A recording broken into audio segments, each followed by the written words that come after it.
ты знал, что бутылка пива спасет тебя от кашля? Возьми сотейник либо кастрюльку и выливай туда 250 миллиметров пивка. Греем примерно до температуры 60 градусов. Возьми бокал, возьми молоко. Лучше всего домашнее, либо с козы. Конечно, нужно теплое. Наливай в бокал 250 миллиметров молока, полбокала. Вливаем сюда наше подогретое пиво и добавляем буквально чайную ложечку сливочного масла. 30 где-то грамм примерно. Все хорошенечко нужно перемешать.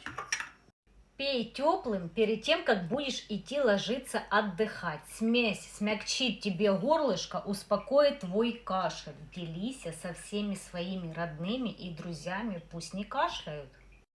А ты знал, что бутылка пива спасет тебя от кашля?